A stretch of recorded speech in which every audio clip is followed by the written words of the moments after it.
तो जैसे हमने स्ट्रैडल बाय किया था और हमारा व्यू था कि मार्केट जो है वो किसी भी एक डायरेक्शन में बड़ी मूवमेंट कर सकता है, सेम उसी व्यू को लेकर हम स्ट्रैंगल बाय ये स्ट्रेटजी बनाते हैं। लेकिन इन दोनों में सिर्फ डिफरेंस इतना है कि जब हम स्ट्रैडल बाय करते हैं तो हम एट द मनी कॉल और पुट को बाय करते हैं, और जब हम स्ट्रैंगल बाय करते हैं तो हम out of the money call और पुट को बाय करते हैं। तो ऐसा हम क्यों करते हैं? इसकी वजह हो सकती है कि सपोज अगर हम स्ट्रैडल बाय करते हैं और उसमें प्रीमियम्स हाई है, अगर एट द मनी के ऑप्शंस के प्रीमियम्स बहुत हाई है, तो एज अ बायर हमें हाई प्रीमियम्स जो है वो नहीं देने हैं, क्योंकि जितना लो प्रीमियम रहेगा उतना ज्यादा हमारा प्रॉफिट रहेगा। जितने कम अमाउंट में हम किसी चीज को बाय करेंगे और ज्यादा अमाउंट में सेल करेंगे तो उतना ज्यादा हमारा प्रॉफिट रहेगा। तो अब हम देखते हैं कि स्ट्रैंगल बाय ये स्ट्रेटजी बनती कैसे है और ये कैसे वर्क करती है। तो हम ये स्ट्रेटजी बैंक निफ्टी में बनाकर देखेंगे।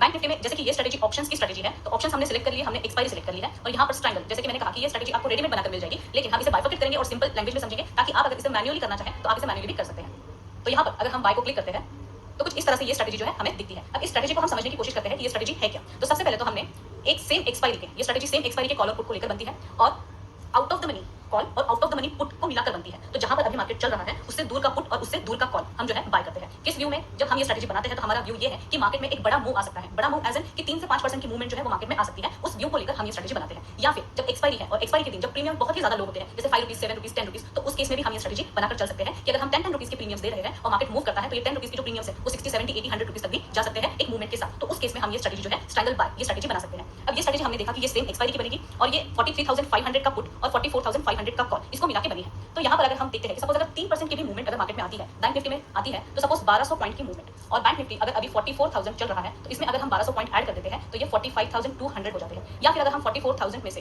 1200 पॉइंट माइनस करते हैं तो ये 42,800 हो जाता है। अब ये कैलकुलेशन हम किस लिए कर रहे हैं? हम ये समझने के लिए कर रहे हैं कि सपोज अगर निफ्टी 1200 पॉइंट से ऊपर के डायरेक्शन में मूव कर जाती है और हमने 44,500 का कॉल ऑप्शन लिया है, तो अगर ये 1200 पॉइंट से मूव करती है तो ये कॉल ऑप्शन जो है वो 700 हो जाएगा।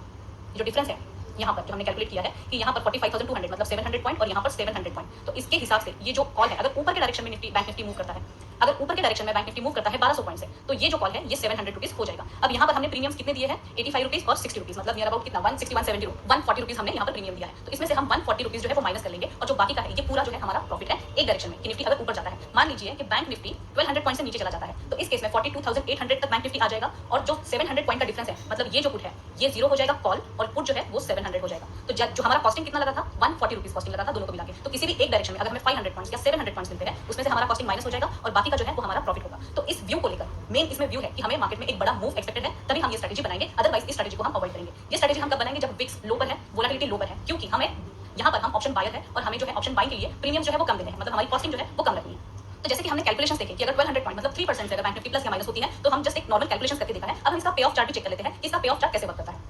तो यहाँ पर आप देख सकते हैं कि अगर ऊपर के डायरेक्शन में बैंक निफ्टी सपोज 44,000, 45,000, 45,200, 300 अगर जाता है तो इस केस में 20,000 रुपीज, 25,000 रुपीज। अगर बैंक निफ्टी 46,000 तक चला जाता है तो इस केस में 34,000 रुपीज इतना प्रॉफिट हो सकता है। अगर बैंक निफ्टी ऊपर नहीं जाता, नीचे के डायरेक्शन में मूव करने लगता है तो इस डायरेक्शन में जितना मूव करेगा उतना ज्यादा जो है हमें प्रॉफिट होने लगेगा। अब यहाँ पर आप देख सकते हैं कि 42,000 अगर बैंक निफ्टी जाता है तो इस केस में 33,000 का प्रॉफिट होता है। कितनी अमाउंट पर? हमने मैक्स अमाउंट जो दी है वो 3,590 रुपीज दी है। मतलब अगर आपके व्यू के हिसाब से मार्केट चल जाता है तो 3,000, 5,000 रुपीज में भी आप 20,000, 25,000 का प्रॉफिट जो है वो अर्न कर सकते हैं। तो आई होप ये स्ट्रेटजी आपको काफी अच्छे से समझ में आई होगी और इसे कब डिप्लॉय करना है ये भी आपको काफी अच्छे से समझ में आया होगा।